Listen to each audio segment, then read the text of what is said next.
What does one deserve? Deserve is a haughty and brutal word.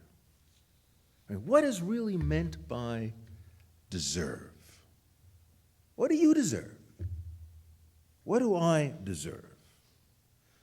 Who or what determines what any of us deserves?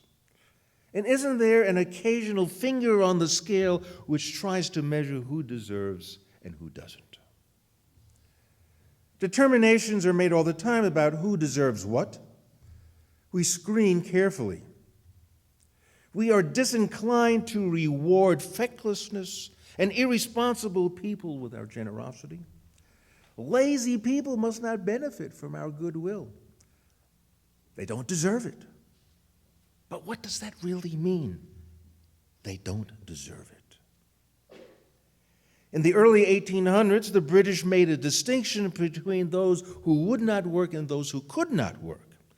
And so they established what was called the workhouse, where people would be incarcerated and made to work. They did not deserve a helping hand from the state. And even in these days, where money is especially tight and the disparity between rich and poor grows wider at a shocking and alarming rate, distinctions are made as to who deserves what. Vivid in our imagination is the typical undeserving lot who robs money needlessly from entitlement programs. You know who I'm talking about. These people drink Thunderbird before noon, have too many ratty-clothed children, mean dogs to keep strangers at bay. And we can virtually see them lolling on the couch watching insipid talk shows all day on a blaring TV. Oh, the undeserving fit neatly into stereotypes that justify our discrimination. But the issue of who deserves what increases in complexity, especially in economically strained times. Just how much does one deserve to be paid to head a major corporation? Are CEOs entitled to deserve as much as they can get, even when the company fails?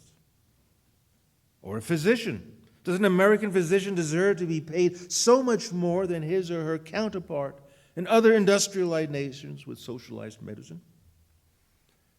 Is there a rightful limit beyond which no one in good conscience could claim to deserve a certain level of compensation? Just how much does one deserve to be paid as a pro athlete? And when the athlete underperforms, does he deserve to be further compensated? Babe Ruth was asked when his salary exceeded that of the President of the United States.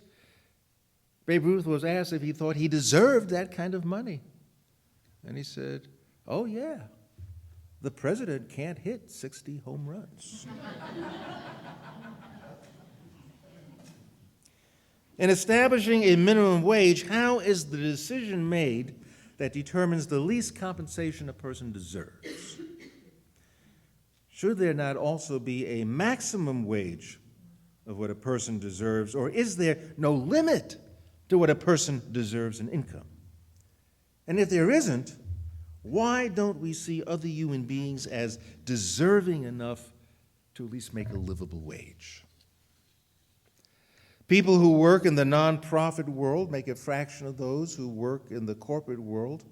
And the ludicrous response is always, well, people in the nonprofit world, they've made that choice. They deserve what they get. Says who? Who is deserving and who is not? It gets really uncomfortable when we examine health care. Does every person deserve at least some minimal level of medical care, regardless of their capacity to pay for it, even if they're lolling on their couches watching TV? Do only American citizens deserve health care? precluding about 12 million undocumented workers who I guess are deemed undeserving. Do people of great wealth deserve to hold on to their riches and pass it along to generations to come who deserve that inheritance without paying a portion to those who are in need? A most fundamental question would be, do we all deserve to be treated equally? Or do only straight people deserve the right to marry? Do only straight people deserve benefits that gay and lesbian couples do not receive? Who decides who is worthy and who is not? Do we all simply just deserve to the level of what we can afford? And isn't that where we find ourselves today? As a nation, we do not act as though everyone is worthy, everyone is deserving of some level of care, because we are shredding the safety net so that the more wealthy, or is it the more deserving, can pay a lesser share of tax revenues. I personally am wrestling with this notion of deserving and undeserving.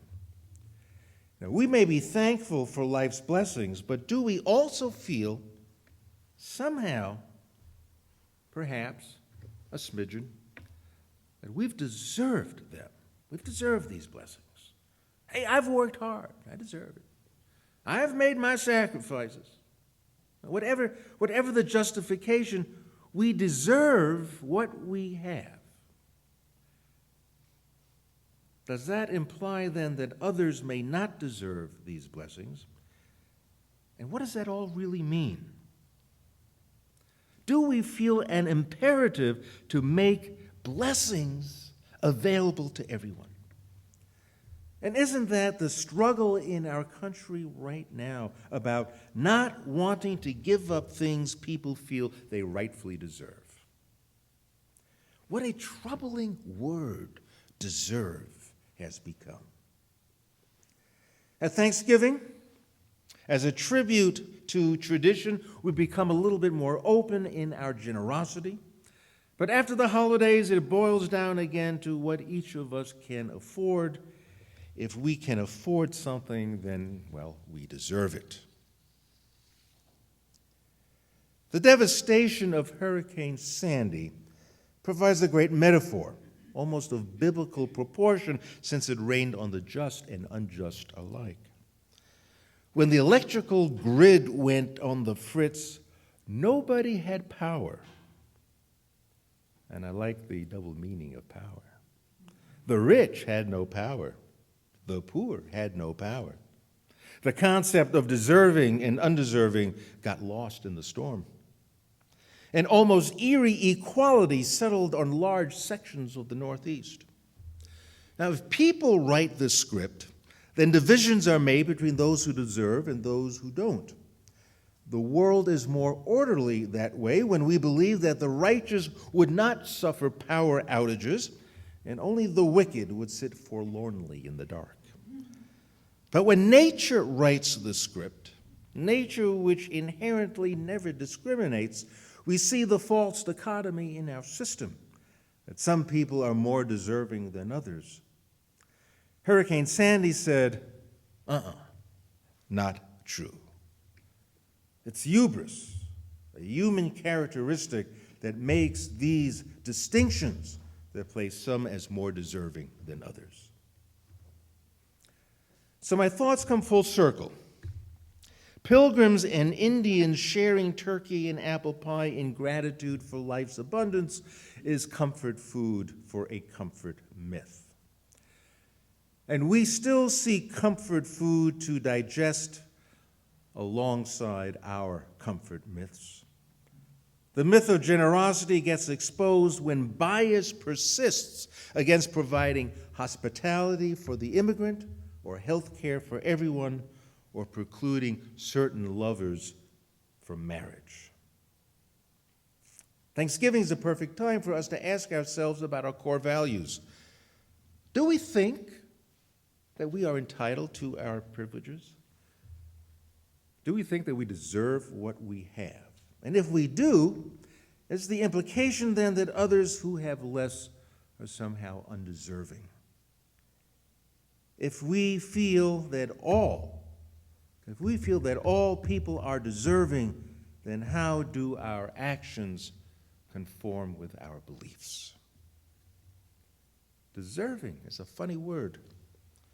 It sounds biblically charged.